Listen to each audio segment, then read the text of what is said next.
Paz, boa tarde, a paz do Senhor para os irmãos. Eu vou dar continuidade aqui ao estudo dos 10 testes para a sua vida.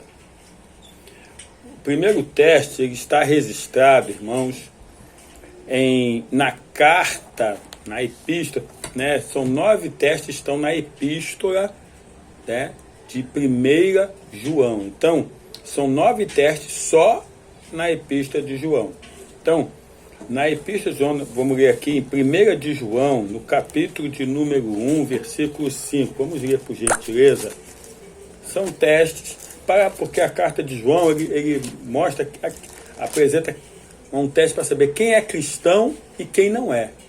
Quem vai ser salvo ou não vai ser salvo. Porque para ser salvo tem que viver o que nos apresenta esta carta. São testes para nós fazermos uma alta análise da vida que nós estamos tendo para com Deus e para com o nosso próximo, para com o nosso irmão e tudo mais, com a igreja, para sabermos se nós realmente estamos, né, aprovados ou sendo aprovados nesse teste. Então, em 1 de João, nós vamos ler aqui, o capítulo de número 1, versículo 5, veja o que diz. Vou ler aqui os irmãos. Vou tirar o óculos talvez aqui.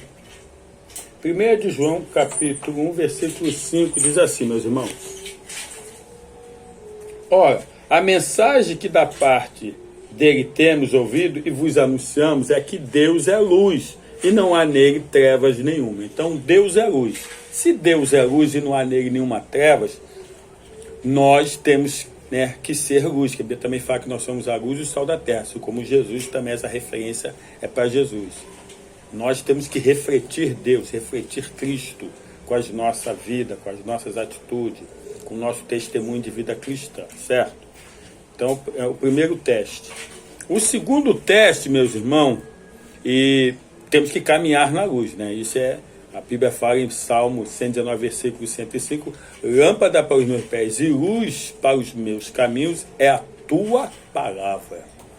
Então veja, em 1 de João, capítulo 1, versículo 7, esse é o versículo 7 agora, o mesmo capítulo, na mesma epístola, diz assim: se porém andarmos na luz, como ele está na luz, mantemos comunhão uns com os outros, e o sangue de Jesus, seu Filho, nos purifica de todo pecado. Então, o sangue de Jesus Cristo, seu Filho, o sangue de Jesus foi derramado lá na cruz do Calvário, lá no Gólgota, ali na cruz, ele vai nos purificar de todo pecado se nós tivermos uma comunhão uns com os outros.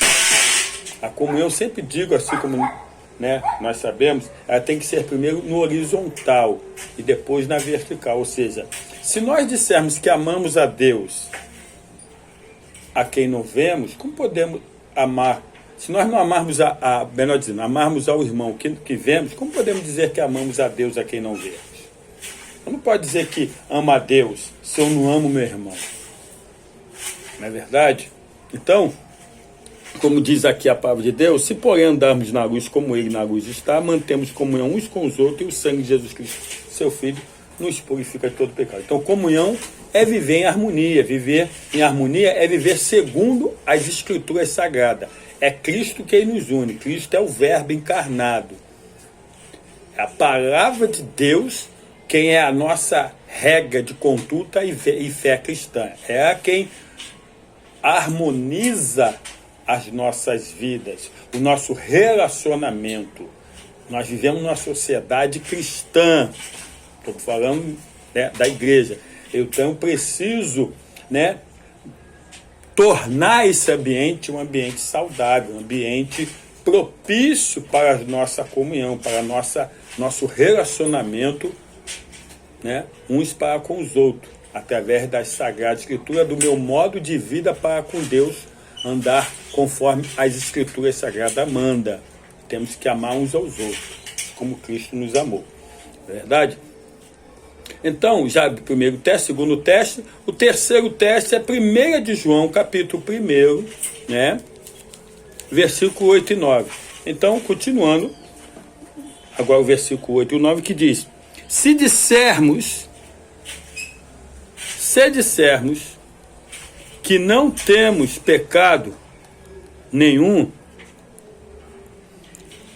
e nós mesmos nos enganemos, e a verdade não está em nós. Então, se eu dissermos que não temos pecado, nós mesmos nos tornamos mentirosos, nos enganamos, e a verdade não está em nós.